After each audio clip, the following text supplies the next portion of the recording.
Maestría en dedo. Bueno, buenos días a todos. Gracias por la invitación y la verdad es que las preguntas de la innovación son preguntas que no solo tienen ustedes, tenemos todo el tiempo en el campo de la enseñanza, en el campo de la didáctica y sobre todo mirando la escuela que tenemos, ¿no? La escuela secundaria que tenemos. Yo voy a tomar un aspecto. Ustedes saben que cuando miran la innovación, recién decía Luciana, la cantidad de dimensiones que hay para mirar y rápidamente podemos entender que la respuesta no va a venir por un solo camino. Entonces, el foco que yo voy a trabajar con ustedes hoy tiene que ver con mirar la perspectiva de la heterogeneidad en la escuela, tema que viene incluido en los últimos diseños curriculares, no solamente en nuestro país. Si ustedes miran toda Latinoamérica, con la palabra integración, con la palabra inclusión, con la palabra diversidad, con discutir qué quiere decir eso, con posturas bastante diversas acerca de si hay que incluir, cómo incluir, a quién integrar. Y voy a mirar eso desde el campo de la didáctica, desde el campo de la enseñanza, que también es un recorte particular porque obviamente también aquí habría que mirarlo desde la perspectiva social, política, económica, digamos, ¿no? Y como no podemos mirar todo junto, vamos a hacer este recorte del campo de la didáctica. La idea de mirar, digamos, tomando, digamos, obviamente del campo de las artes, la idea de la monocromía, haciendo alusión claramente a la escuela homogénea, que es la escuela de la cual nosotros venimos, en la cual nos hemos formado, y en la cual, digamos, los objetivos, obviamente, de la escuela homogénea, ustedes recordarán la escuela, la generación del 80, la escuela homogénea, los inmigrantes, una intencionalidad clara de supuestamente homogeneizar, y digo supuestamente porque hoy está también como bastante cuestionado si efectivamente la escuela logró su cometido en términos de homogeneizar, y hay mucha discusión al respecto, pero claramente venimos de ese modelo de escuela, de ese formato, pero es una escuela que tiene un poquitito más de 100 años, nada más. O sea que uno diría, ¿cómo repensar esta escuela que tenía fines diferentes? Y sobre eso vamos a hacer el recorrido. La primera pregunta, y si quieren a modo de ejercicio, fíjense, si yo les preguntara a ustedes, ¿de qué manera a ustedes les gusta estudiar mejor? Y yo les preguntara, ¿a quién le gusta solo o sola? Levanten la mano.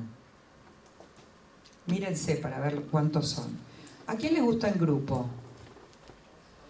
Tendremos nuestra primera discrepancia.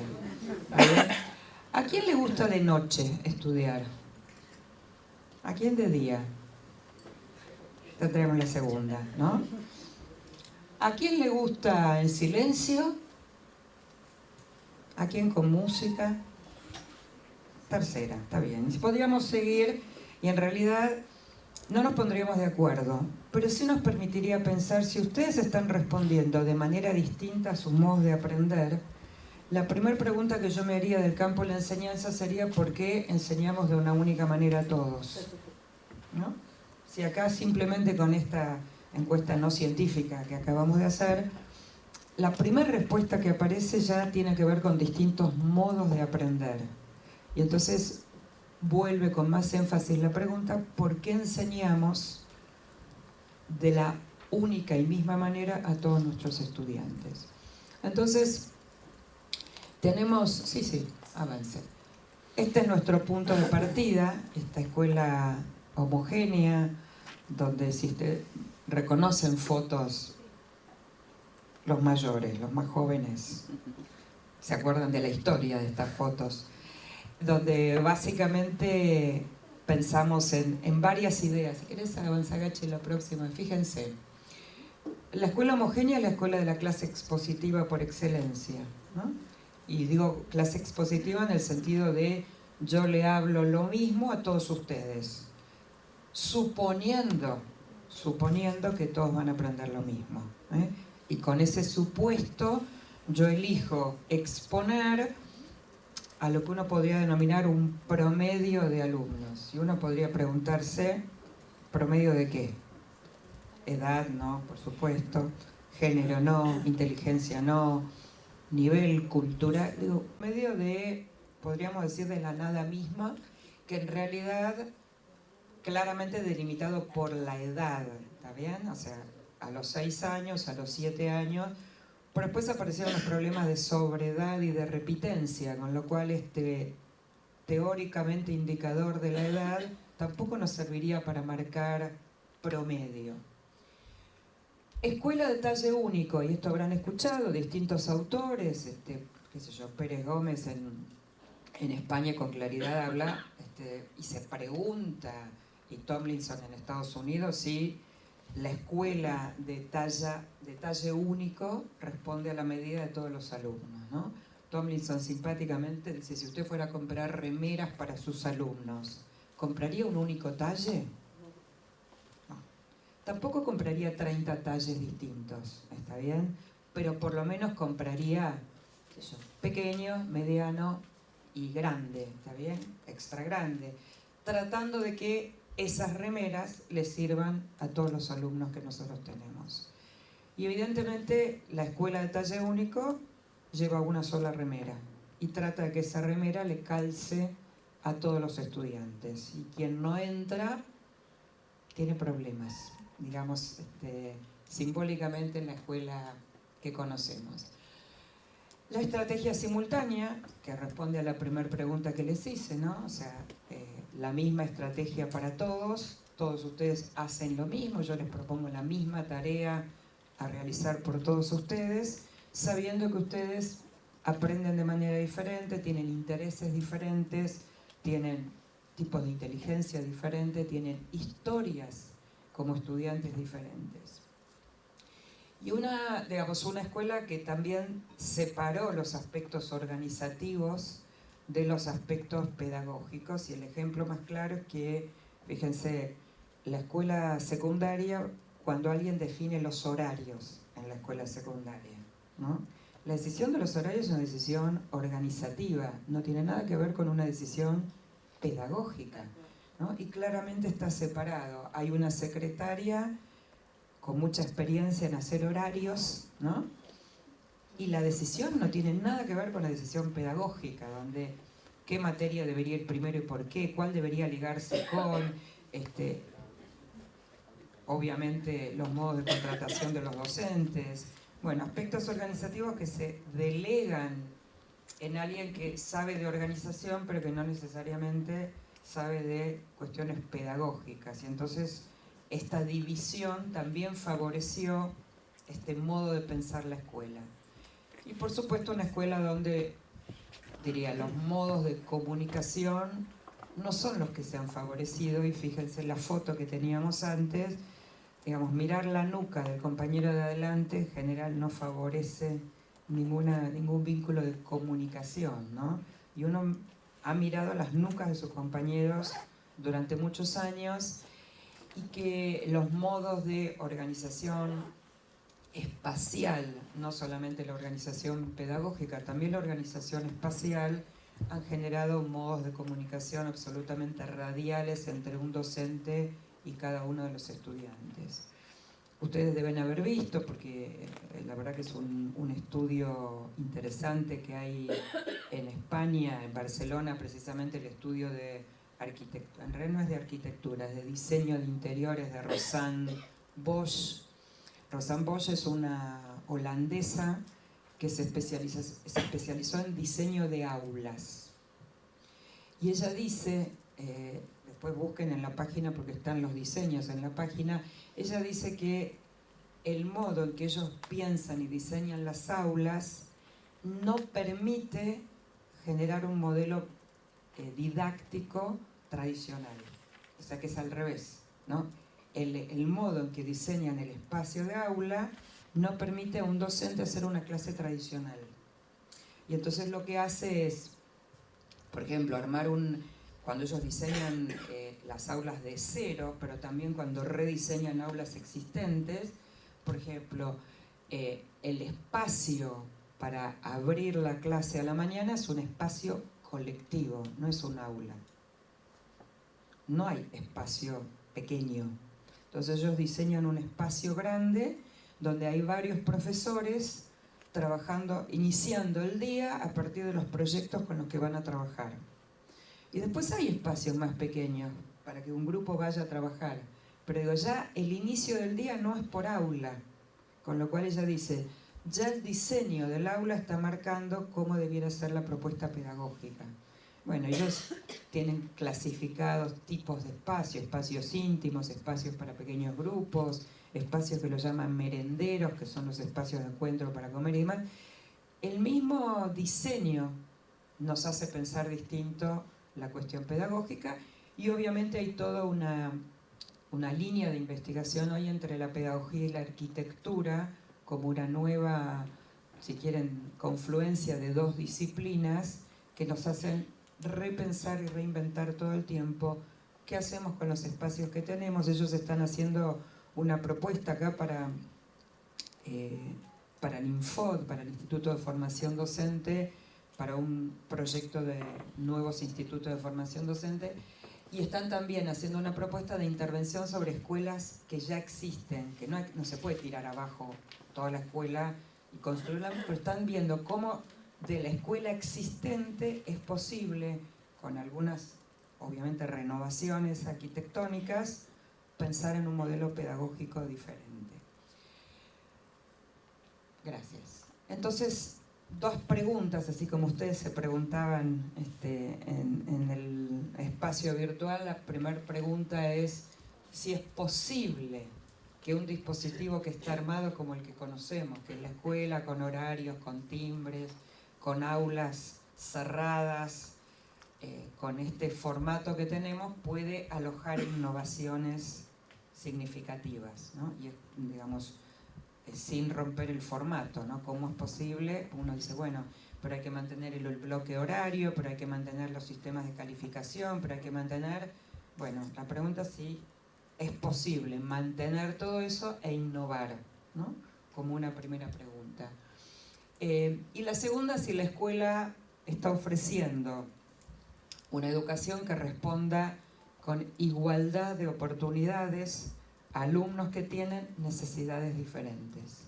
Y uno naturalmente diría, no, si hay necesidades diferentes no podría haber una única respuesta, porque hay necesidades diferentes. ¿Sería justo darle lo mismo a todos que necesitan cosas diferentes?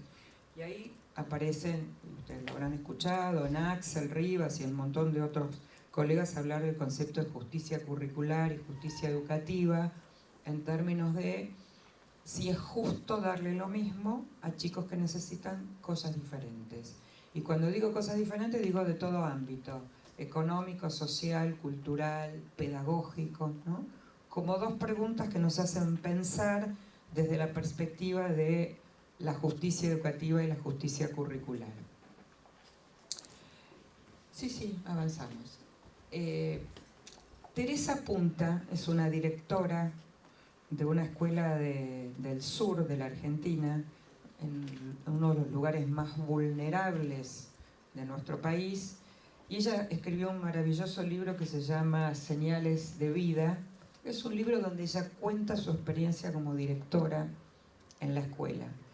Y tiene varias cosas lindas que dice. Una de ellas, fíjense lo que dice, si cada vez que un niño no se ajusta a lo que esperamos, lo mandáramos a una institución para los que no se ajustan, seguramente quedarían pocos en nuestra escuela, en cada escuela. No se trata la vida y la vida de las escuelas de andar reajustando cada vez, de andar pensando cómo, ¿no? Si uno diría cada uno que no está ajustado a lo que la norma dice, lo mandáramos a ajustarse, ¿no? Dice, no nos quedarían muchos alumnos en la escuela, porque cada uno se podría ir a ajustar por otra cuestión en la escuela, ¿no? Entonces, ella plantea cómo pensar una escuela que se vaya ajustando a los distintos niños y no mirar la perspectiva de los desajustados, ¿qué hacemos con los desajustados? Porque la pregunta es ¿ajustados a qué? ¿No? Y ahí viene la pregunta de la escuela tradicional y la escuela... No, está perfecto, está perfecto. Muy bien, la maestría en dedo funciona espectacular.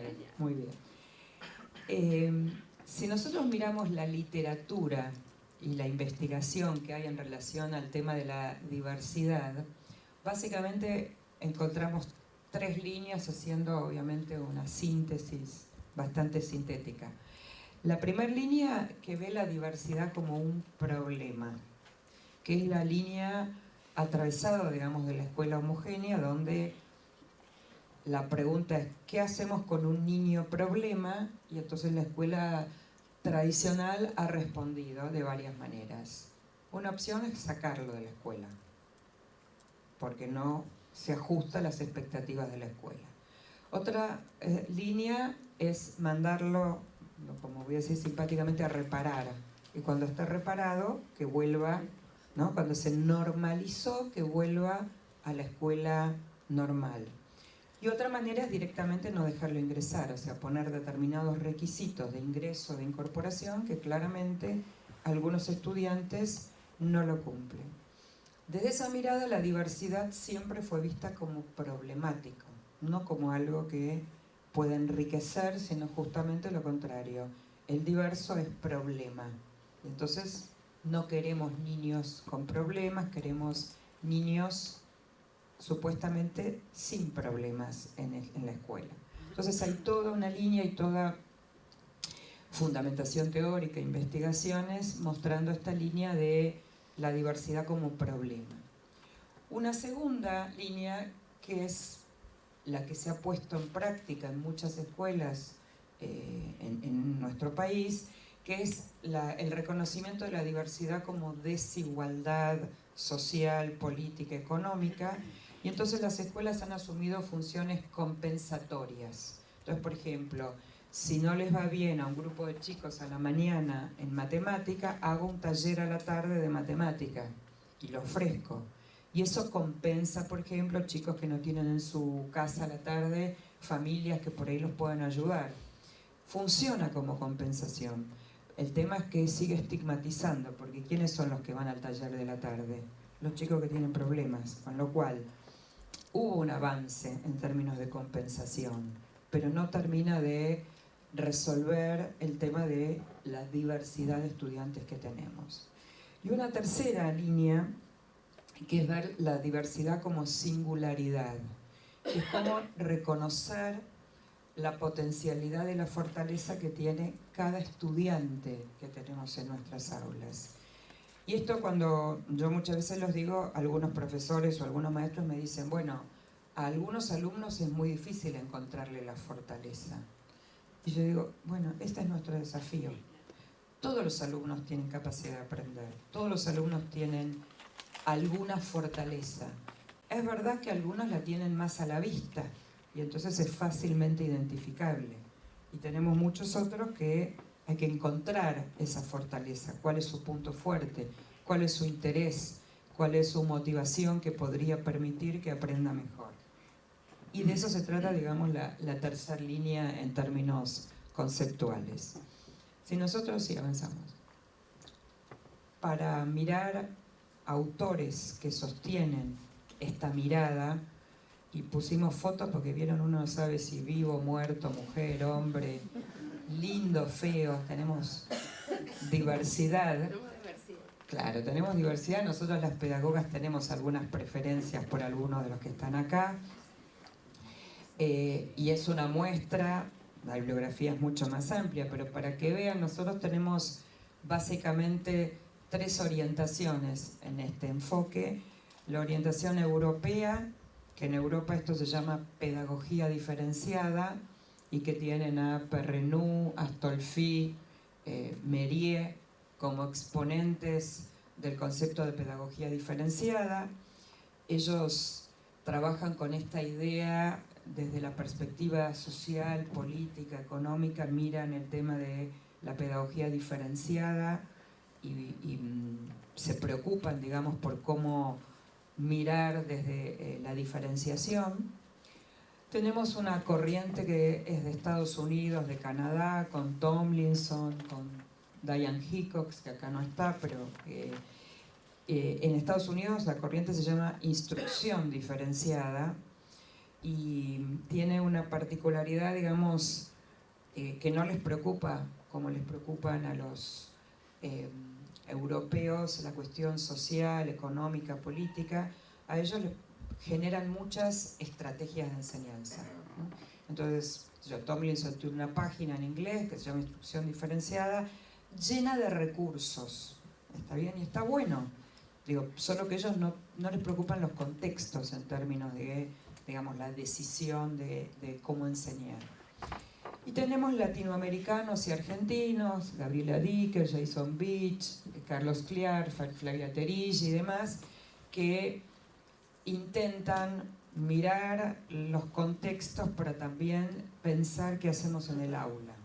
Porque si no uno termina entendiendo y comprendiendo la necesidad de diversificar, digamos, pero no, la pregunta siempre es, bueno, ¿qué hago mañana en el aula? ¿No? Y entonces el intento de articular cuestiones más teóricas con cuestiones prácticas.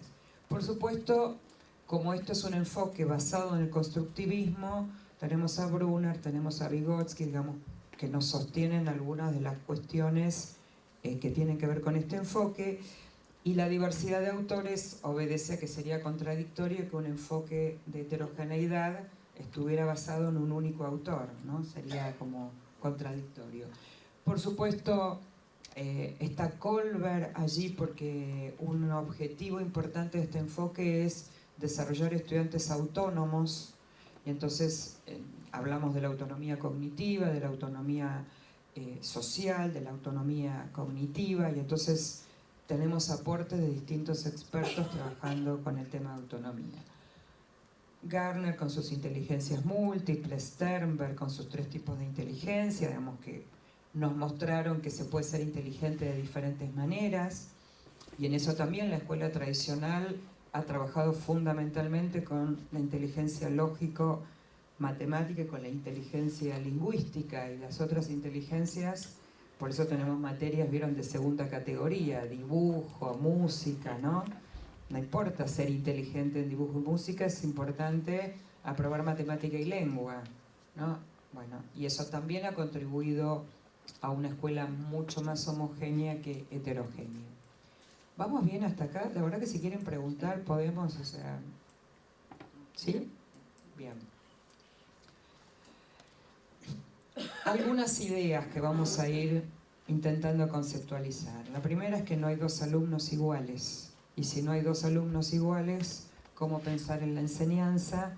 Que no significa que si yo tengo 30 alumnos diferentes, tendría que pensar 30 propuestas de enseñanza, porque esto no es la enseñanza personalizada de la década del 50, donde un maestro tenía 8 alumnos en su clase. Podía ser un diseño curricular para cada uno de ellos. Nosotros tenemos hoy aulas de 30, 35, con lo cual no estamos pensando en una actividad para cada alumno. Estamos pensando en ofrecer, en principio, más de una. ¿Está bien? Que digo, si yo quiero enseñarles a mis alumnos, supónganse, cuentos de terror, ¿está bien? No necesito llevar 35 cuentos de terror, pero tampoco tendría por qué llevar uno solo. Puedo llevar 3. Y que mis alumnos elijan cuál de los 3 quieren leer, porque en cualquiera de los 3 casos leerían cuentos de terror. ¿Está bien? Digamos, de esa diversidad nos tomamos para pensar en cómo podemos sí incluir la diversidad de intereses de nuestros estudiantes. Obviamente que una cosa es ir a la escuela y otra es aprender en la escuela y egresar de la escuela aprendiendo. Nosotros con las leyes que tenemos hoy de educación, la obligatoriedad de todos los alumnos de ir a la escuela y estar en la escuela, ha generado algunos problemas nuevos, que es qué hacemos con todos ellos adentro que antes no estaban. Y entonces los profesores tienen desafíos para los cuales de verdad que no han sido preparados, se encuentran con problemáticas que no se han considerado porque muchos de esos alumnos antes no estaban en la escuela, y entonces la pregunta es, Están todos adentro, maravilloso. ¿Cómo hacemos para que todos aprendan? ¿Cómo hacemos para que todos permanezcan? ¿Cómo hacemos para que todos egresen con algunos saberes, con algunas competencias, con algunas capacidades que entendemos que deberían tener? Miramos la diversidad y pensamos que la diversidad suma, en lugar de dividir, en lugar de aislar. Y en esto de la diversidad suma, pensamos que una de las cosas que nosotros tenemos que enseñarles a los alumnos es a vivir en democracia. Y vivir en democracia implica, por ejemplo, enseñar a trabajar en un grupo con otros que piensan distinto, porque es más fácil agruparme con mis amigos y armar un trabajo grupal donde los 5 pensamos lo mismo, donde a veces, como dicen los profes, uno trabaja y 5 firman, ¿no? ¿Cómo pensamos en enseñar a trabajar con otros que piensan distinto y no obstante poder producir? ¿Cómo enseñamos a dialogar desde las diferencias? Y eso es un desafío que el aprendizaje cooperativo intenta, digo, con bastante tibieza, lograr en las escuelas, porque en realidad es una instancia maravillosa de aprender, enseñar, digo, y aprender obviamente a vivir en democracia, a dialogar con el que piensa distinto, a producir un trabajo conjunto aunque yo tenga una idea y el otro tenga otra idea. Y eso hay que enseñarlo.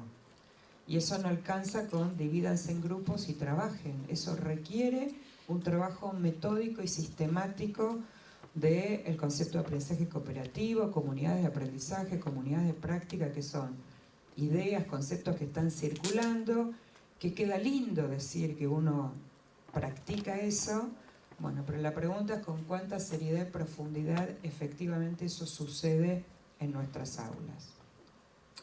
Y obviamente para pensar en atender a la diversidad también pensamos que necesitamos generar en todos nuestros estudiantes confianza en que pueden.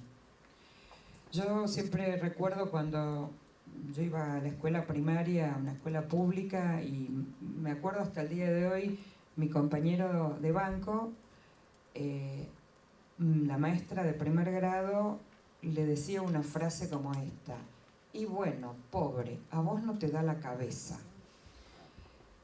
Y uno no entendía muy bien qué significaba eso, y era una manera, digo, tremenda de mostrar esta idea de que no podés. Y efectivamente a mi compañero le iba cada vez peor. Hoy en día uno diría, se escucha menos porque tal y nadie, ¿vieron? Y claro, y uno podría, no es políticamente correcto decir, pero eso no evita de que lo piensen, de que lo actúen, de que pongan gestos cuando alguien pregunta por tercera vez un alumno lo mismo y uno le dice, bueno, otra vez la misma pregunta. Digo, hay muchas maneras de sutiles de construir desconfianza, de construir esta idea de vos finalmente no podés, ¿no? Digo más sutilmente porque no es políticamente correcto decirlo. Entonces, también nos preocupa cómo construimos esta confianza para que recuperar la fortaleza que cada uno tiene para encontrar, ayudar al alumno a buscar y encontrar alguna fortaleza que cada uno tiene. Pensamos también que la escuela sola no puede y que cuando hablamos de hacer todas estas cosas necesitamos una escuela que se articule con otras organizaciones de la sociedad. Llámese hospital, llámese iglesia, llámese club, llámese biblioteca. Nosotros trabajamos en un formato de la escuela aislada y cerrada al barrio, a la comunidad.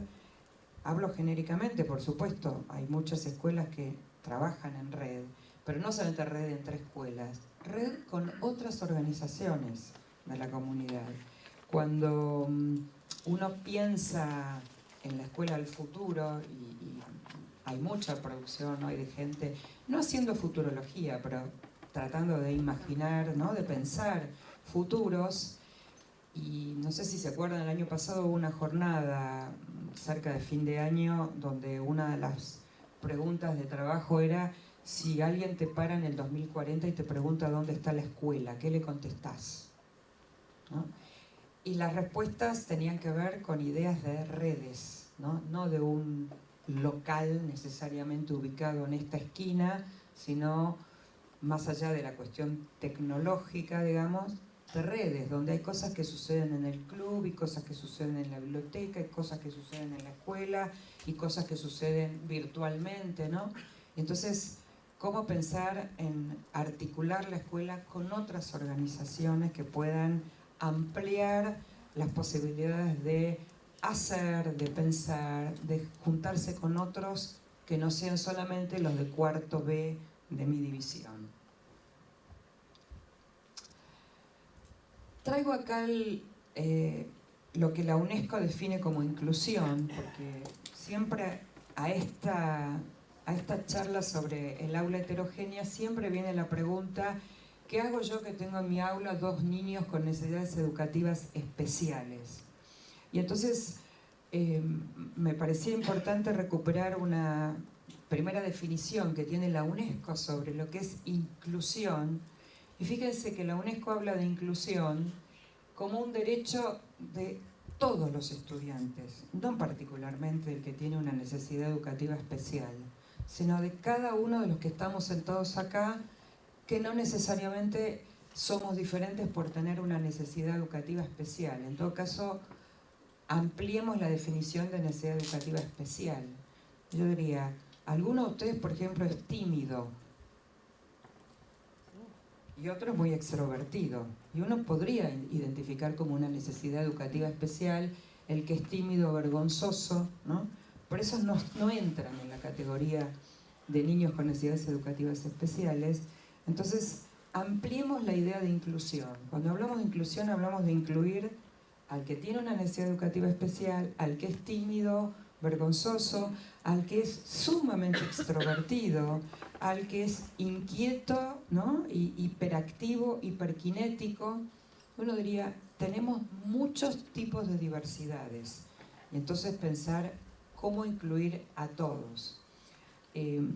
Hace, uno diría, en los últimos 10, 15 años, no sé si ustedes habrán identificado en las escuelas, pero aumentaron los niños con ADD, aumentaron los volúmenes de Ritanil que se consumen, y siempre nos preguntamos nosotros con los colegas si habrá habido alguna mutación genética que nos perdimos de conocer, porque ¿cómo puede ser que en un curso de 30 haya 20 con ADD? Entonces, la primera pregunta que nos viene, ¿no habrá cambiado, por ejemplo, el concepto de lo que es prestar atención?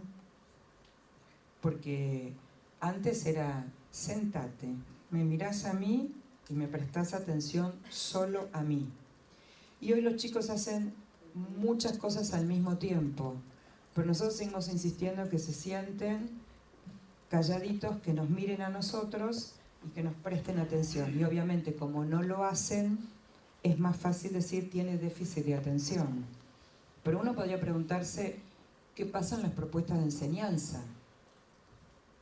¿Qué pasa con la atención? ¿Qué pasa con los chicos que hacen múltiples tareas al mismo tiempo? ¿Qué pasa con los niveles de profundidad de trabajo? Y salir de esta queja de los adolescentes son apáticos, los adolescentes no se interesan por nada, ¿no?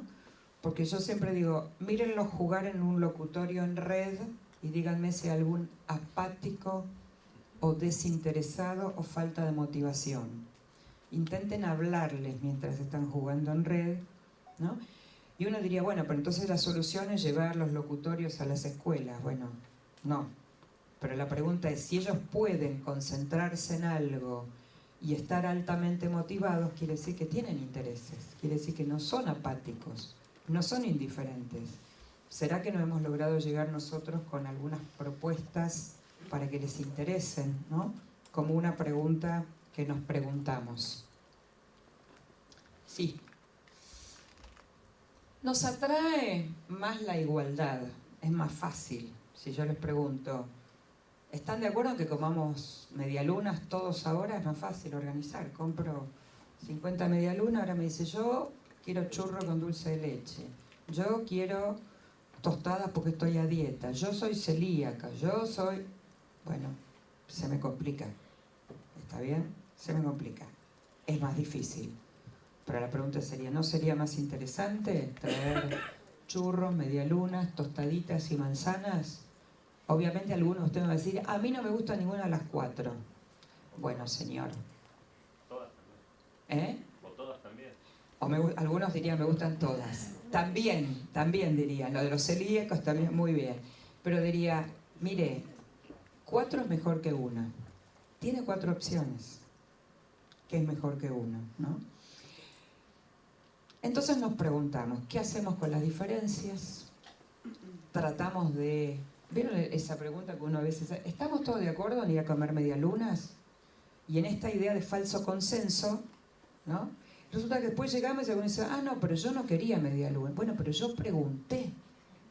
Claro, pero pregunté en este rápido falso consenso. Estamos todos... ¿Quién va a decir que no? ¿No?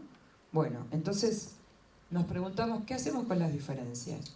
¿Todas las diferencias son aceptables? Si un alumno mío me dice, yo estoy de acuerdo que hay que matar a los santiagueños. Claro, digo, bueno, él piensa diferente. ¿Qué hago? Le digo, muy bien, porque... ¿Eh? A mí me pasó una experiencia que un alumno decía que había que meter en un pozo a toda la gente negra y darles choripán y cerveza y que así se iban a acabar los problemas sociales. Son, digamos, construcciones complicadas de desandar en el aula. Totalmente, por eso digo que la pregunta de si todas las diferencias son aceptables, ¿cuál es el límite de... Bueno, la condición humana, los valores, bueno, por eso digo, pero son discusiones que uno tiene que tener, porque obviamente no me preocupa las diferencias de medialuna, churros, y ahora cuando alguien me dice, yo habría que matarlos, bueno, no toda diferencia entonces es absolutamente aceptable. ¿Cuál es el propósito, digamos, como pregunta ya en términos de pensar en un modelo pedagógico, cuál es el propósito de un proyecto educativo que considere la diversidad? ¿Por qué? ¿Para qué? ¿Qué tipo de diversidades? ¿Cómo las voy a trabajar en el aula? ¿Cómo las voy a trabajar en la escuela en su conjunto? ¿Qué va a ser atravesado para toda la escuela en términos transversal? ¿Qué va a ser para cada área disciplinar? ¿Qué va a ser para cada proyecto? ¿Cómo puedo pensar en esto? Como preguntas que nos tenemos que preguntar si pensamos en encarar un proyecto desde la perspectiva de la heterogeneidad. Nos preguntamos también por qué tipo, cuando pensamos en diversidades, en general los especialistas hablan de una doble o triple en realidad heterogeneidad. Una que tiene que ver con la diversidad de conocimientos. Y entonces siempre la pregunta es si tenemos que enseñar el mismo contenido para todos los alumnos o podemos pensar en diversidad de conocimientos que tengan que ver con intereses de los estudiantes, además de lo que un currículum podría proponer como contenidos comunes a cualquier ciudadano argentino, independientemente si estudia en Jujuy o estudia en Buenos Aires. Y tenemos ahí una primera discusión.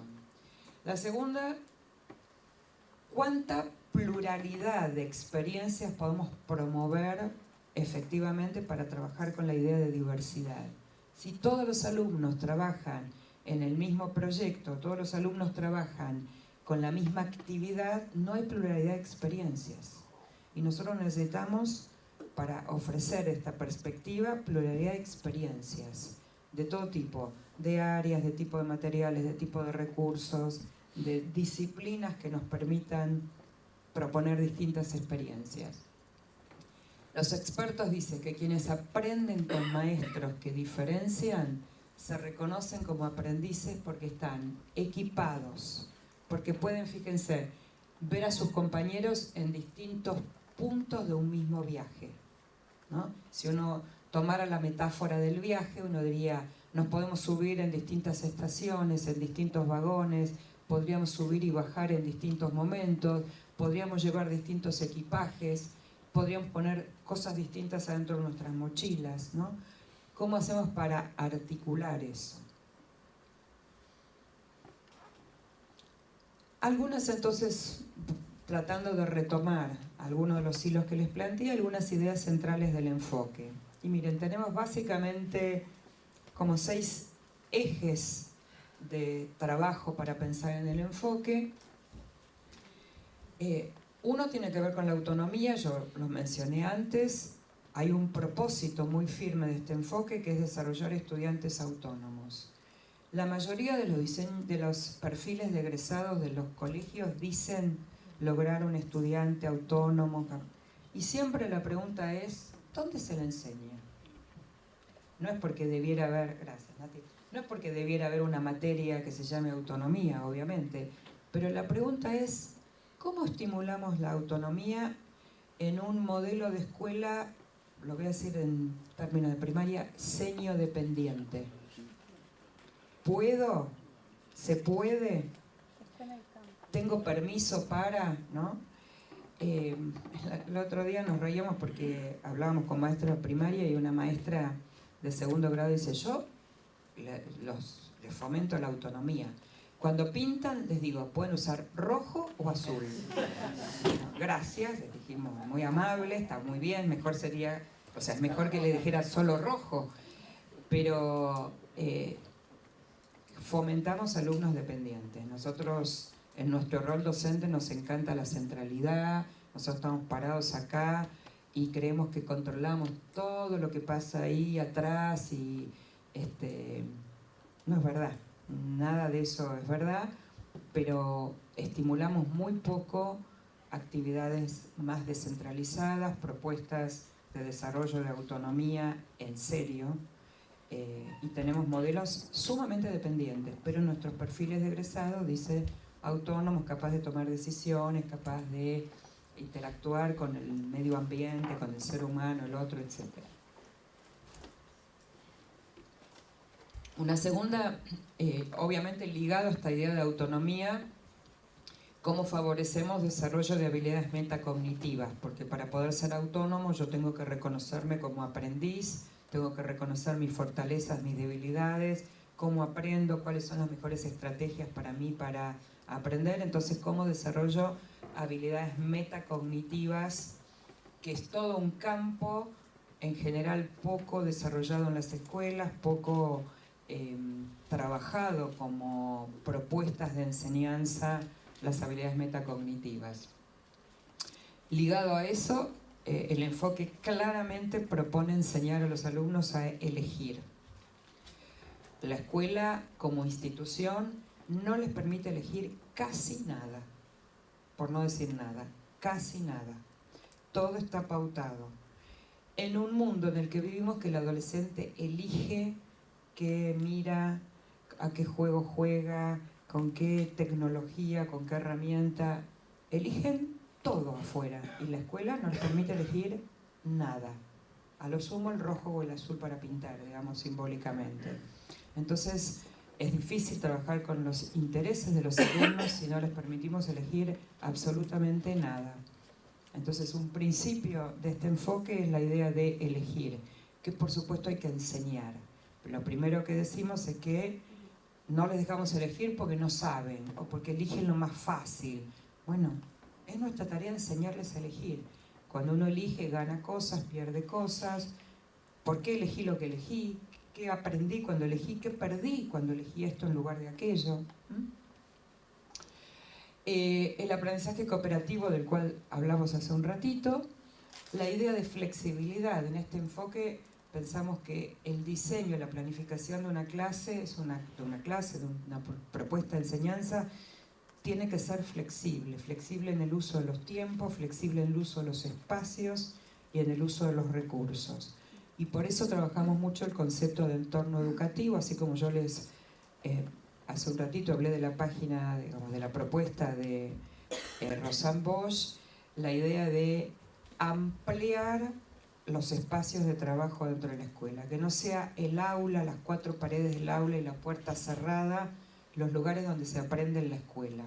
Cómo trabajar más con los espacios comunes, cómo interactuar con otros por fuera del aula, es todo un desafío, es todo un capítulo, digamos que después les voy a mostrar un par de fotos sobre este tema del entorno educativo.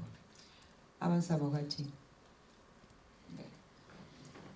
Cuando decimos que podemos diferenciar, que podemos ofrecer propuestas diferenciadas, nos preguntamos ¿cuándo? ¿De qué modo? ¿En qué podemos ofrecer diferencias? Y fíjense, podemos ofrecer diferencias en los contenidos. Contenidos, capacidades, competencias, depende de los distintos diseños curriculares. ¿Por qué? Si yo quiero enseñar algo sobre contaminación, supónganse que el concepto de contaminación yo querría que todos mis alumnos lo aprendan. Pero después podría proponerles quién quiere trabajar con contaminación ambiental y quién con contaminación sonora y quién, ¿se entiende? Y la pregunta sería, ¿por qué no? Entonces me contestan, porque van a salir de la escuela sabiendo cosas diferentes. Y si igual va a pasar. O díganme si ustedes, tomando esta escena, si yo ahora cuando hagamos el break me parara en la puerta y les preguntara a cada uno, díganme cuáles son las 2 ideas que se llevan de esta charla. ¿Tendría la misma respuesta de todos ustedes? Y yo les estoy hablando lo mismo a todos. ¿Por qué no tendrían las mismas ideas? Porque se les van a cruzar intereses, experiencias, preocupaciones de su propia escuela, 1000 cosas. Entonces, ¿cómo hacemos para tener algo común como ciudadanos argentinos, pero al mismo tiempo diversificar? Si ustedes eligen la contaminación sonora porque les interesa, van a aprender mejor que si yo les impongo a todo el mundo trabajar con la contaminación sonora. ¿Se entiende? En este enfoque tenemos consignas obligatorias que tendrían que ver con lo común de un ciudadano argentino y consignas optativas. Pero las optativas son obligatorias. ¿Qué quiere decir? No es lo haces si querés. De este menú tenés que comer algo. ¿Está bien? Lo no negociable es que tenés que comer. Ahora, churros, media luna. Yo estoy estimulando el café, se darán cuenta, ¿no? Después van a decir, pero no hay nada más que café, con lo cual, no sé, no tengo idea, no pregunté, pero podría ser. Agrupamientos flexibles. Nosotros necesitamos cambiar los tipos de agrupamiento para que aprendan a trabajar con diversos y hacer de esto una cuestión metodológica, sistemática y no espasmódica. Diga. Siendo compartir algo que ¿Cómo no? seguramente usted habrá trabajado. El año 2000 en un congreso pedagógico internacional que se hizo en la UBA, en la Facultad de Derecho, era Debates y Utopías, la última conferencia vino Elliot Eisner. Así Él es. hablaba de desarticular el currículum. Digo, lo escuché hace 17 años y en ese no momento sucedió. y no sucedió nada. Acá, por ahí en Estados Unidos, en el lugar donde él está trabajando, sí. Digo, y él proponía desarticular el currículum pensando que no todos teníamos que hacer los mismos trayectos, y eso supone romper con nuestra grilla horaria, romper con todo. Es empezar el cambio, digo. Totalmente. Una de las puntas para empezar el cambio, digo. Totalmente, por eso yo les decía al principio, si la escuela que tenemos hoy con la lógica armada, la escuela permite eso. Sí, lo dijo hace 17 años y en Latinoamérica casi no sucedió. Claro. Casi no sucedió. Y en una época que no había ni el desarrollo de tecnología, con lo cual digo, los adolescentes no tenían afuera la cantidad de opciones que tienen hoy afuera, ¿no? Claramente no sucedió. ¿Sí? Comparto totalmente. Fuentes de información variada. Fíjense, un movimiento muy chiquitito que yo puedo hacer en el aula para atender a la diversidad es sobre el tema que estamos trabajando, traer 5 fuentes de información diferentes.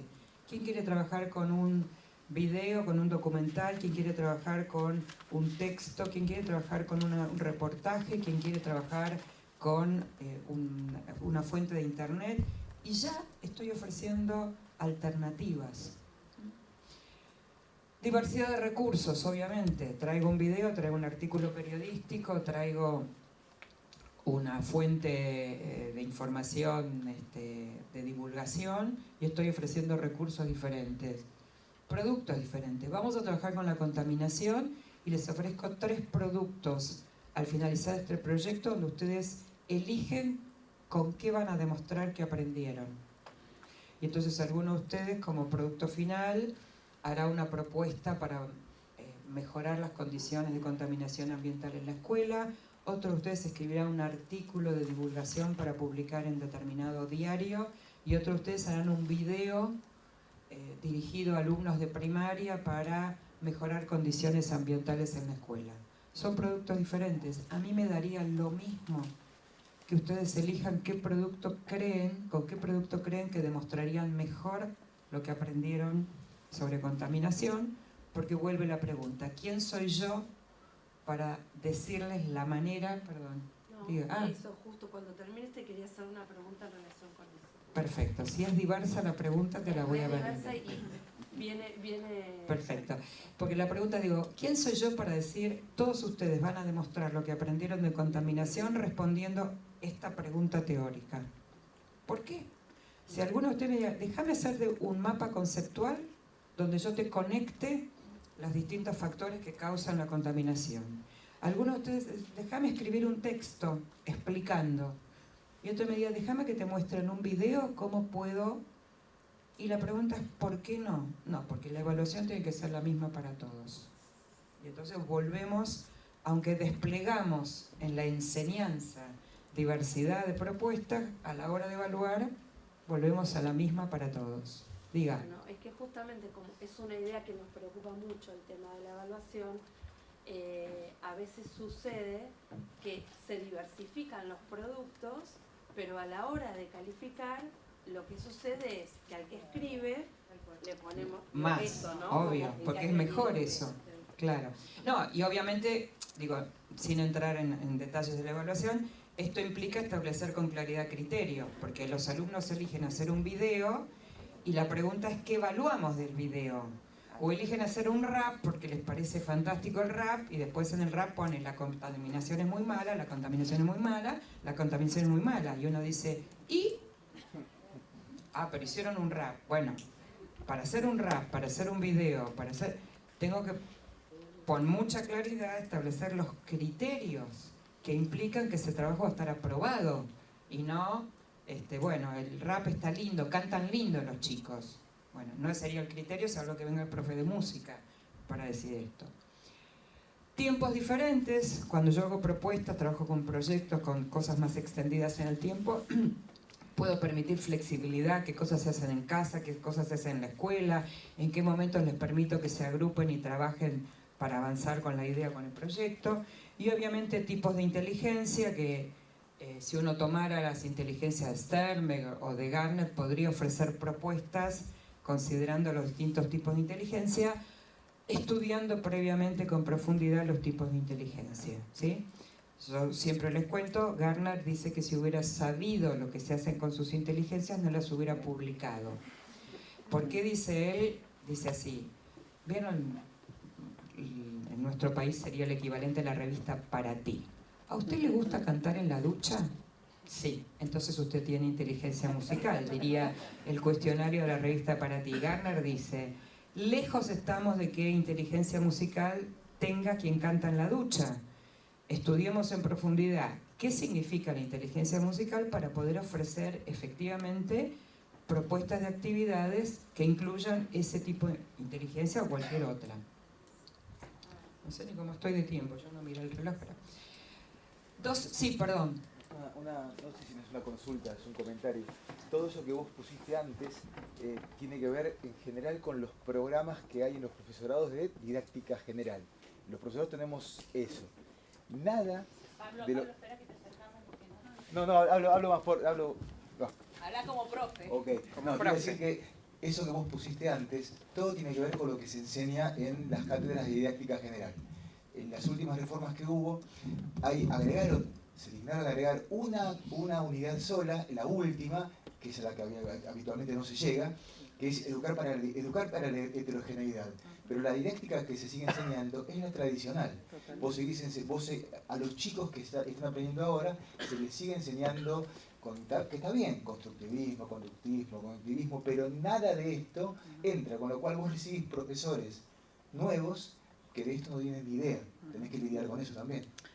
Totalmente, igualmente solo para información, el Info de este año ya puso cursos por ahora para maestros de primaria sobre aulas heterogéneas y hay 1.500 maestros cursando, pero estoy totalmente de acuerdo, nos enseña Y no solamente nos enseña, sino que cuando los alumnos de profesorado secundario van a hacer sus prácticas, el pedido que le hacen es una clase expositiva, fundamentalmente, digamos. Con lo cual, sí, es un... nosotros para mirar distinto la escuela tenemos que ayudar a los maestros que no han recibido esta formación. Y es, digamos, diría que es el chip más difícil de cambiar, porque uno puede cambiar la estrategia, el tema es cómo cambiamos las creencias, los supuestos y la historia, porque además nosotros somos hijos de la escuela homogénea. No solamente nosotros, digo, las generaciones que vienen, por lo menos detrás mío, también son hijos de la escuela homogénea y del profesorado homogéneo, claramente, sí, comparto. Dos ideas más. Como las consignas en este enfoque ocupan un lugar muy importante y sobre eso vamos a trabajar después del café. ¿Por qué la consigna? Porque la consigna bien clarita genera menor dependencia. ¿Está bien? Si yo, ahora les voy a mostrar un ejemplo, pero dos conceptos que nos ayudan a pensar por qué necesitamos consignas claras. Uno, el concepto de Perkins que habrán leído, Jugar el juego completo, que es su último libro, donde él dice, mostremos la jugada completa, en lugar de decir buen día, hoy vamos a ver un pedacito del tema, mañana vamos a ver otro pedacito y pasado otro pedacito. Les digo, miren, lo que quisiera de acá a 3 semanas es que entendamos en profundidad el problema que tenemos con la capa de ozono. Entonces, anticipo el juego completo. Y vamos a ver durante estas 3 semanas qué cosas vamos a ir haciendo para poder hacer, supónganse, una propuesta de cómo contribuir con esta preocupación. Y lo segundo, digamos, de esta misma idea es el concepto de conocimiento situado. No es lo mismo que yo les diga que aprendan la definición de contaminación que ponga en juego un análisis del caso del riachuelo. Y entonces analicemos los problemas que tenemos en el riachuelo para saber si el concepto de contaminación le cabe o no le cabe al caso del riachuelo, en lugar de estudiar solo teóricamente el concepto de contaminación y tal vez después un ejercicio de aplicación que vendría en segundo momento. Bueno, ¿no? Nosotros en la Facultad de Derecho, que intentamos formar a los abogados que quieren ser docentes, tenemos una discusión todos los cuatrimestres, hace 11 años, o sea, 22 cuatrimestres que venimos con la misma discusión, pero con otro grupo, son siempre grupos distintos, o sea ellos preparan sus prácticas para ir a dar clase, entonces eligen, por ejemplo, el derecho al consumidor, y preparan su clase. ¿Cómo es la estructura de la clase? Los primeros 15 minutos voy a explicar la ley, después vamos a hacer un ejercicio de aplicación. Entonces nosotros con Gachi les decimos, 7:40 de la mañana, 25 adolescentes de 15 años fascinados por escuchar la ley del consumidor, ¿no? ¿Quién los va a escuchar? Entonces empiezan a reír y dicen, no, en realidad nadie. Entonces nosotros decimos, ¿por qué no damos vuelta? ¿Por qué no llevan, les damos ejemplos, etiquetas de productos del supermercado para ver qué información tienen? Les planteamos un casito que un celíaco se tomó un yogur y le hizo mal, ¿no? Y entonces, respuesta a los abogados. ¿Cómo van a hacer el ejercicio del celíaco si no conocen la ley?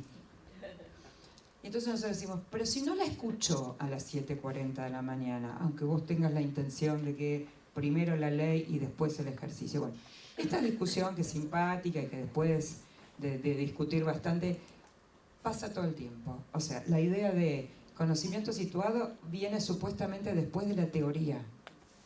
Y sabemos que si yo no escuché la teoría porque no encontré interés, tampoco tengo esa información para analizar el caso después, ¿no? Bueno, esta es una discusión de cada cuatrimestre que tal vez algún día la cambiemos por otra discusión, no sé. Entonces, ¿por qué nos preocupan las consignas? Porque fíjense una consigna típica. Investiguen para mañana sobre la Segunda Guerra Mundial. Clarísima. Fíjense. Un nivel de generalidad que hoy ponen algo en el buscador, imprimen las primeras 5 páginas de lo que dice Segunda Guerra Mundial y traen cualquier cosa. porque la consigna admitiría cualquier cosa. Segundo, ¿ustedes conocen a alguien que investiga en 24 horas? Con lo cual, no están investigando, estarán buscando información, pero no investigar. Sin embargo, la consigna dice, investiguen para mañana, ¿está bien? Obviamente, genera un nivel de dependencia. ¿Cuántas páginas? ¿De qué tengo que escribir? Y entonces uno trae las guerras, otro trae la cuestión económica, otro trae la pobreza, y parece que todo tiene que valer, porque después, ¿cómo le digo que eso no es lo que buscábamos, ¿no? Ahora, si yo les digo, miren, ustedes son periodistas de Le Monde Diplomatique en 1944 y les piden que escriban un artículo de divulgación sobre las consecuencias económicas para Francia de la Segunda Guerra Mundial. Ya no pueden traer cualquier cosa. Les doy un rol, les doy una población, digamos, de a quién escribir, y les digo que es del diario de Le Monde Diplomatique, con lo cual no pueden escribir de cualquier manera, porque hay un usuario, un público de ese diario. Les acoté, son los aspectos económicos para Francia, ¿está bien? Con lo cual también bajo el nivel de dependencia de preguntarme qué hago, cuántas páginas, cuánto texto, etcétera, etcétera. Les muestro un ejemplo de una consigna para que vean. Fíjense, estudiantes de segundo año de la escuela están estudiando la atmósfera. Han llevado a cabo debates en clase, leyeron diferentes textos, observaron videos. Su profesor pretende que todos comprendan qué es el ozono y por qué es tan importante para la atmósfera. Entonces les propone 3 consignas para que los alumnos elijan cómo demostrar lo que aprendieron. Fíjense.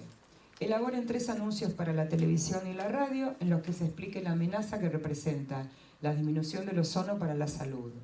Piensen en eslóganes, estribillos y diversas formas artísticas para transmitir al público el riesgo que corren como consecuencia de su destrucción y las precauciones que deberían tomar. Esa es la propuesta número 1. La número 2, lleven a cabo un sondeo sobre la conciencia del problema del ozono entre los alumnos de la escuela.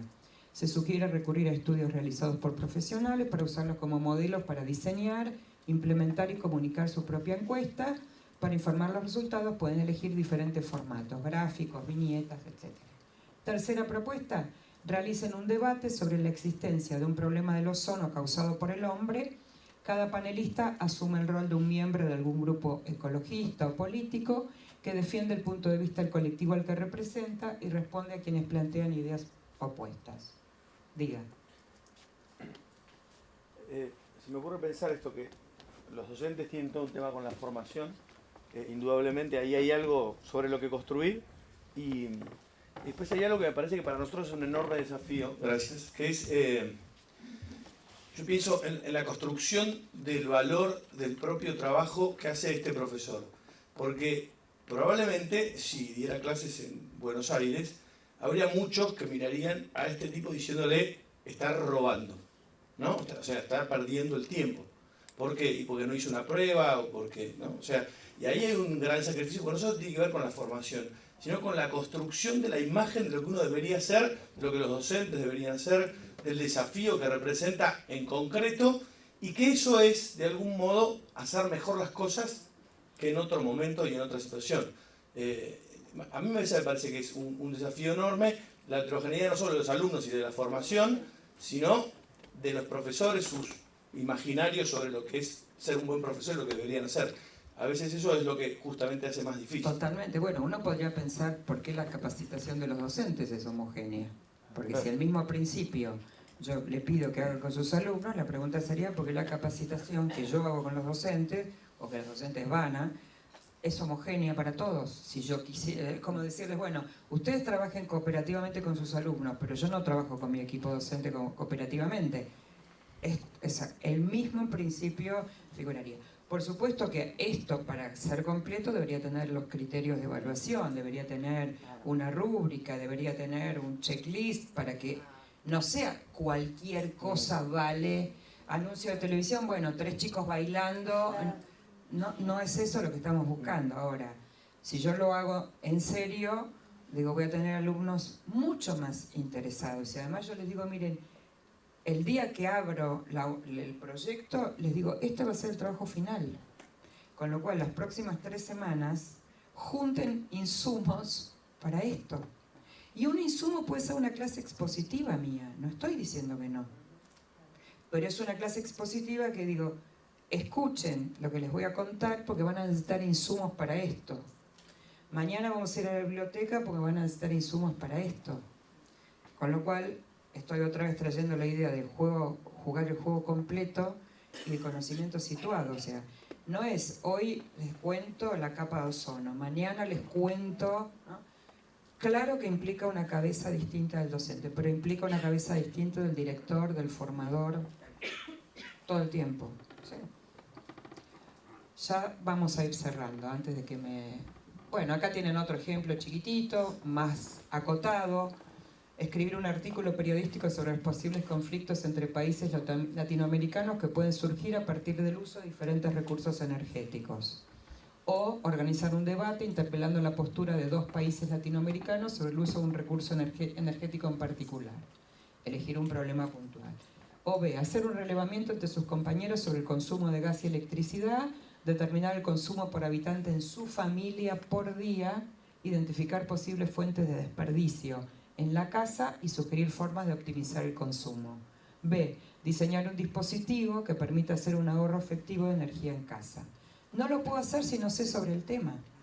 O sea, no hay manera de resolver esto si no sé sobre el tema. ¿Se entiende? O sea, necesito los libros, necesito al profesor, necesito la fuente de información, necesito todo eso. Si no, no lo puedo hacer. ¿No sería algo potente también que el profesor enseña sobre lo que no sabe? Que el profesor enseñe sobre... Bueno, como propuesta. Las experiencias... Hoy en el mundo hay unas experiencias interesantísimas en el campo de la educación no formal por ahora, donde la consigna es que el profesor trabaja con los chicos sobre problemas, en sentido bien amplio, que no tienen respuesta, que tampoco las tiene el profesor. Y entonces hacen un trabajo de búsqueda juntos sobre cosas que no tiene respuesta el profesor. Obviamente tampoco los alumnos, quiero decir. Y eligen consensuadamente o por grupos problemas que les preocupan e inician una búsqueda bibliográfica, documental y demás para, en muchos casos, formular bien el problema. Porque ni siquiera encuentran... Hay muchas experiencias interesantísimas en el mundo en educación no formal por ahora, lo cual es interesante porque la pregunta es cómo llevar eso al campo de la educación formal. Sí, lo pensaba de la línea del maestro ignorante, ¿no? Bueno, obviamente, ¿no? Desde el maestro ignorante, que hoy en día todos tenemos una cuota de ignorancia muy importante en relación a la cantidad de conocimientos y de la imposibilidad de estar actualizado todo el tiempo en todo, ¿no? Claramente. Bien, perdón, sí. Sí, perdón, yo quería acotar a lo que habías comentado vos, ¿no? ¿Qué se espera del docente? ¿Qué se espera la prueba tradicional, el escrito? Yo espero esto, y a veces lo que no logro es esto. Total. La realidad, en la mayoría de las escuelas, el docente te dice algo más, tengo que corregir cosas todas distintas, el trabajo es mucho más grande. Entonces, a veces es al revés. No es que el docente uno espera al otro. A veces el docente no se lo prepara para trabajar así. Quizás como decís vos, Rebeca, porque viene de otro tipo de educación también. Pero el docente llega y dice, ¿y ahora qué hago? Es decir, no todas las realidades son las mismas, pero tengo muchos años en distintas escuelas y lo que yo recojo es esto. Ahora hay que hacer más. Es decir, la prueba tradicional es fácil, hago 4 preguntas, hago un multiple choice que no es multiple choice, y con eso resuelvo y cumplo. Esto lleva trabajo, lleva planificación, lleva pensarlo, pensar en el público al cual yo estoy trabajando. Entonces, creo que a veces estamos como en el huevo y no sabemos por dónde empezar. Nos llega gente... o incluidos nosotros, que no estamos preparados para trabajar así, más allá de las capacitaciones que uno ofrezca y demás. No, total. Bueno, vieron, Antonio Bolívar dice, por cada unidad que yo pido responsabilidad de los docentes, o sea, le pido rendición de cuentas, debería haber entregado primero una unidad de formación, ¿no? En el sentido de que si yo quiero que trabajen así, la pregunta es ¿qué tengo que hacer antes? Digo, desde dar una capacitación, desde cualquier tipo de propuesta que haga, para después pedir rendición de cuentas sobre esto. Porque yo le pido rendición de cuentas sobre algo que no le di. Le di en el sentido de prepararlo para, que a veces no es una capacitación, a veces es una conversación, a veces es mostrar un ejemplo, a veces es decir, mira, entro con vos al aula y lo probamos juntos, o sea, hay distintas estrategias. Seguro, sí, pero yo me refiero a lo formativo Total, anterior, ¿no? Totalmente, cuando uno estudia. Totalmente de acuerdo.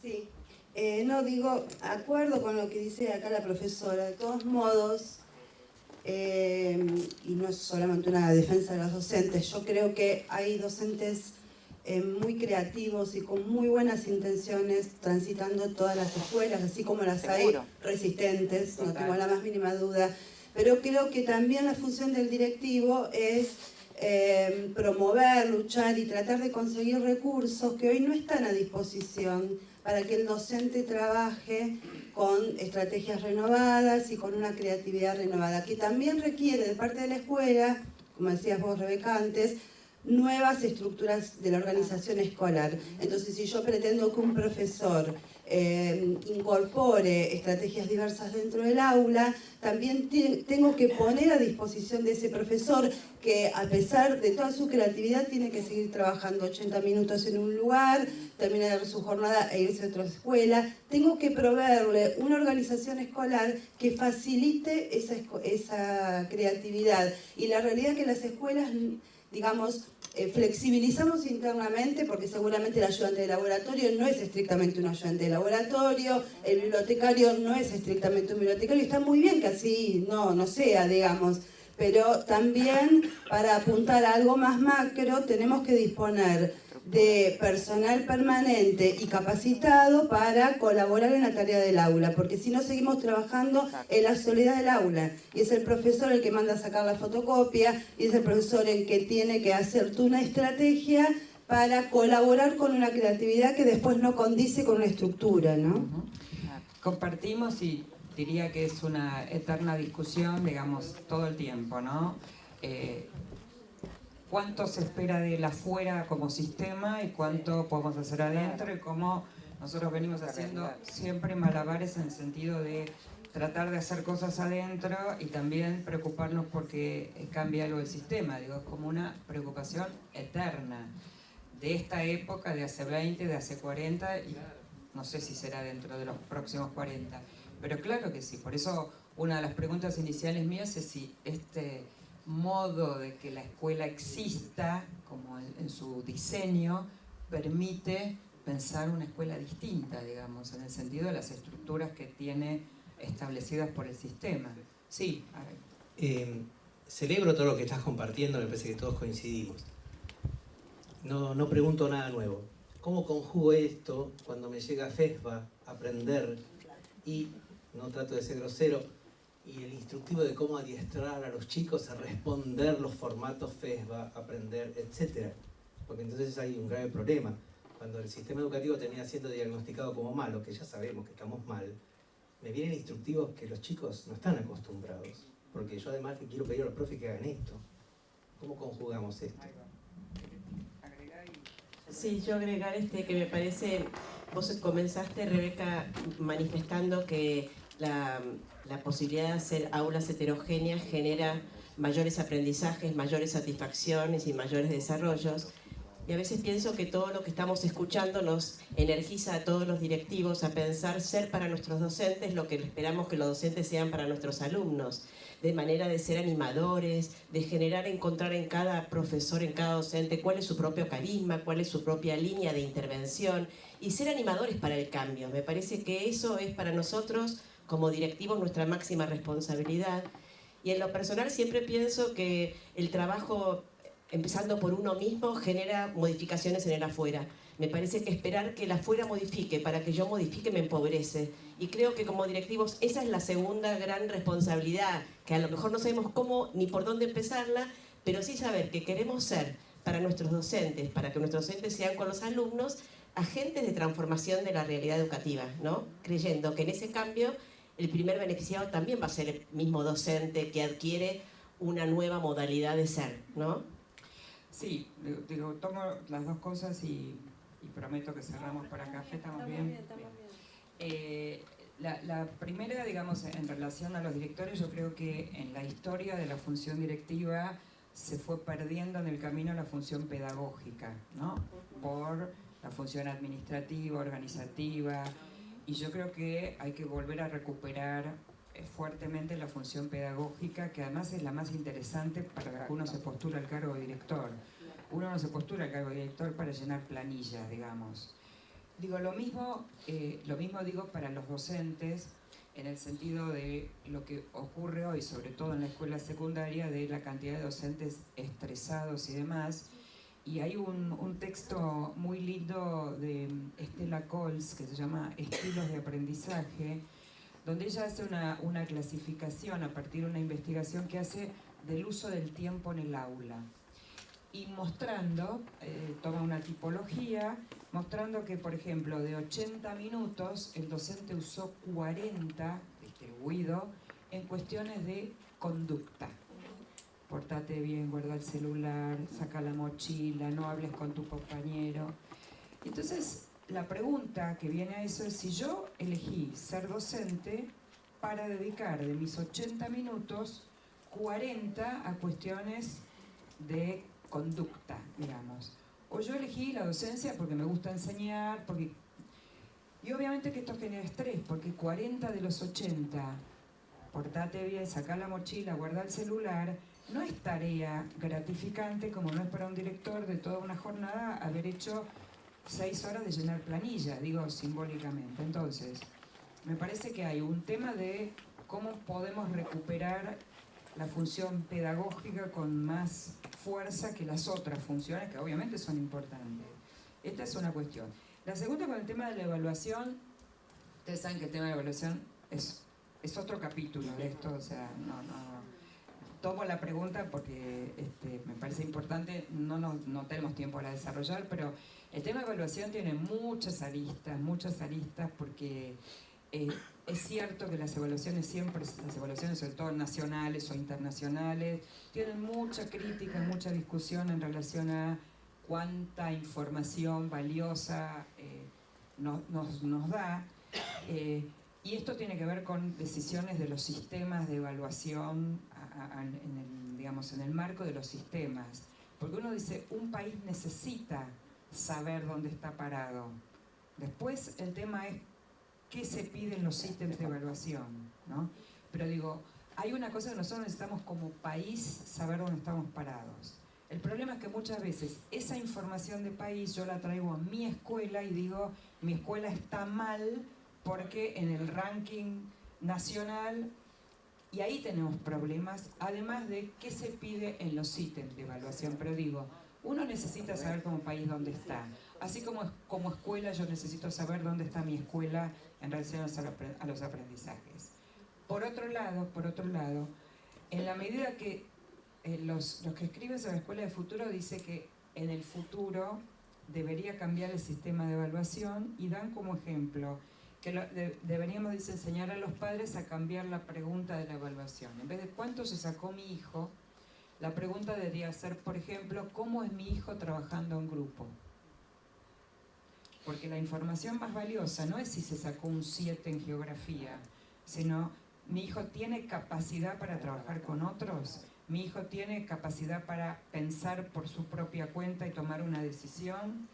Eso tiene que ver con un cambio del sistema de evaluación general, digo, no es algo que yo particularmente. Ahora, dicho esto, digo, también uno puede hacer un análisis y seguir la línea de la evaluación formativa a partir de los resultados sumativos.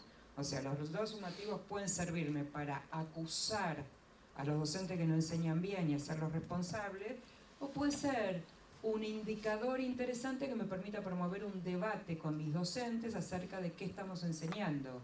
Digo, depende lo que yo haga con ese insumo, sabiendo todas las deficiencias que puede tener muchas veces el aprender o cualquier otro instrumento. Digo, también PISA tiene lo suyo, también las pruebas de bachillerato internacional tienen lo suyo. Tenemos de todo. La pregunta es también qué tipo de uso yo hago de eso, ¿no? Y obviamente nos abre capítulo de evaluación que será en otra conferencia, no en la de hoy. Para cerrar, digo cerrar por lo menos por ahora, simplemente mostrarles, sí, ahí tienen una foto de Rosanne Bosch, fíjense, un espacio abierto, donde los chicos están sentados estudiando, pero no es en el aula, sentados en un banco detrás de otro, ¿no? A modo de ejemplo. Fíjense, un ejemplo de trabajo con el ambiente dentro del aula, después de trabajar una unidad sobre electricidad en una escuela técnica, trabajan con 3 paredes que tienen en el aula, lo que aprendimos, y con post-it cada alumno escribió algo que aprendió. Los celestes son qué conexiones hizo de ese tema con otros temas, ya sea de la misma disciplina o de otras áreas disciplinares, y la amarilla es qué nuevas preguntas tengo sobre electricidad después de haber estudiado el tema de electricidad. Y esto es un ejemplo, digamos, de un modo de cerrar una unidad que en términos de habilidades de pensamiento y desarrollo metacognitivo se repite cada vez que se cierra un proyecto, se cierra una unidad, a modo de también de un hábito de trabajo en términos de habilidades de pensamiento. Y un ejemplo más, este es un proyecto transversal en una escuela donde los chicos de primer año habían tomado como tema en el momento que se puso obligatorio el uso del cinturón de seguridad y la gente no lo usaba. Entonces decidieron hacer un proyecto, fíjense que estas son paredes que están en los pasillos de las escuelas, no adentro de un aula, y la consigna era sumate al proyecto de conciencia, ayúdanos a ayudarte, y acá la pregunta era ¿qué harías para que la gente use el cinturón de seguridad? Y pusieron tarjetas en blanco e invitaron a toda la comunidad educativa, padres, secretarias, alumnos de todos los niveles, a dejar ideas. Después los chicos de ese primer año se llevaron todas las ideas y armaron una especie de folleto, ¿no?, que se mandó a toda la comunidad educativa, con ideas de cómo hacer para mejorar el uso del cinturón, que tenía que ver con una unidad de formación ética y ciudadano que estaban trabajando, etcétera, etcétera. Digo, a modo de ejemplo de cómo esto es un proyecto, se convirtió en un proyecto comunitario, partiendo de un proyecto que fue de un curso y demás. Bien, para cerrar, ¿qué decimos en este enfoque? No siempre, no todo y no a todos, ¿no? Que es una manera de cómo pensar en la planificación, en el diseño, en las propuestas. Nosotros vamos a, bueno, ustedes dirán ahora organización de tiempo y demás, pero la idea es que vamos a hacer un ejercicio de ver cómo todo esto lo podemos poner en funcionamiento y después nos vamos a volver a juntar. ¿Está bien? Ustedes dirán indicaciones de tiempo y todo eso. Gracias, Rebeca.